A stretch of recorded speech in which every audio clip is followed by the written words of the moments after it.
سوال نمبر 6، مخلوط کمائی سے قربانی کرنے کا کیا حکم ہے؟ جیسا کہ حجام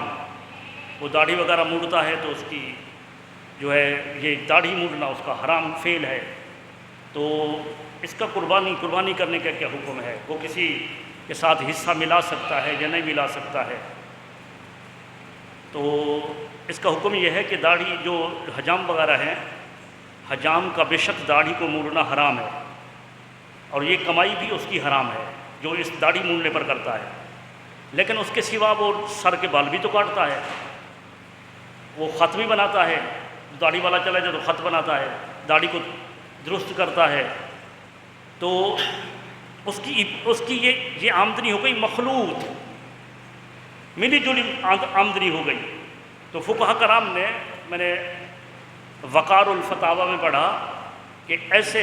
حجام کی مخلوط جو ان کی کمائی ہے تو اس کا قربانی کرنا بھی جائز ہے، اور کسی کے ساتھ حصہ ڈالنا بھی جائز ہے، اسی طرح سے اب میرے ذہن میں ابھی سوال آ گیا، اس یہاں لکھا نہیں ہے وہ، اسی طرح سے اعتراض ہوتا ہے بینک کے ملازم پر کہ بینک کا ملازم ہے تو کیا کریں، بینک جو ہے نا وہ تو سود پر چلتا ہے، تو بینک کے حوالے سے کیا ہے وہ؟ تو بینک کا جو ملازم ہے اس کی بھی آمدنی مخلوط ہو سکتی ہے اس کی، کہ وہ ادھر بینک کے اندر ملازمت بھی کرتا ہو اور کوئی دوسرا کام بھی کرتا ہو، تو اس کا جو اکثر ہی پیسہ روپیہ ہے وہ اگر اس حلال آمدنی سے ہے، اور تو اس کے ساتھ بھی اس کا حصہ ڈالنا بھی جائز ہے، اس کی قربانی کرنا بھی جائز ہے۔ یہ ایک جواب ہے اس کا۔ دوسرا جواب اس کا یہ علماء کرام نے فرمایا کہ بینک کی ملازمت ناجائز ہے ہی نہیں، اس لیے کہ تو ملازم ہے بینک میں، وہ جو اسلامی بینک ہیں ان کے تو کوئی سوال ہی نہیں اس پر، جیسے اسلامی بینک ہوئی، میزان بینک ہو گئی، البرج ہو گئی، جس کی سرپرستی علماء کرام فرما رہے ہیں اور طریقہ کار انہوں نے اسلامی اخذ کیا ہے، وہاں جو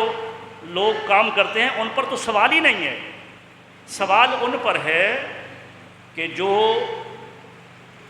سود کیا والا جو بینک ہے، سودی کاروبار جو کرتے ہیں، اس کے اندر جو ملازمت کرتا ہے اس کے بارے کیا ہے؟ تو ایک تو جواب یہ ہوا کہ اس کی جو آمدنی ہے وہ مخلوط ہے، اگر وہ کام کرتا ہے بینک میں بھی اور کہیں اور بھی کام ہے اس کا، تو اس کی آمدنی مخلوط ہو گئی، مخلوط ہونے کے سبب جو ہے اس کا حصہ ڈالنا بھی جائز ہے اور اس کا خود قربانی کرنا بھی جائز ہے۔ اور دوسرا اس کا یہ ہے کہ بعض علماء کرام نے فرمایا کہ سود والے بینک کے اندر بھی سب ملازم جو ہیں ان پر حرف نہیں ہے، جو بیچارہ کمپیوٹر پر بیٹھا ہے وہ جو کچھ آتا ہے لکھ کر بھیج دیتا ہے، صرف ان کی آمدنی حرام ہے جو لوگوں کو سود کے لیے موٹیویٹ کرتے ہیں، وہاں بیٹھے سپیکر بٹھائے ہوئے لوگ سمجھانے کے لیے یہ کام کرو تمہارا اتنا پیسہ بڑھے گا، یہ تو وہ جو موٹیویٹ کرتا ہے ان پر حرف ہے، لیکن جو بندہ جو ہے وہ وہاں بینک میں بیٹھا ہی ملازمت کے لیے ہے، وہ وقت دیتا ہے، وقت کے پیسے لیتا ہے، تو لہٰذا اس پر حرف ہی نہیں ہے، اس کی ملازمت بھی بعض علماء کرام نے جائز قرار دی ہے کہ وہ جائز ہے۔ اور آج کل تو وہی سب کچھ بینک میں ہے، مدارس میں فتوے لگانے والے علماء کرام کے اکاؤنٹ بھی تو بینک میں، پیسے روپیہ رکھا ہے علماء کرام کے، آپ دیکھتے نہیں ہیں ٹی وی میں کہ باتیں ہو رہے فلاں عالم دین کے اتنے ارب نکلے ہیں،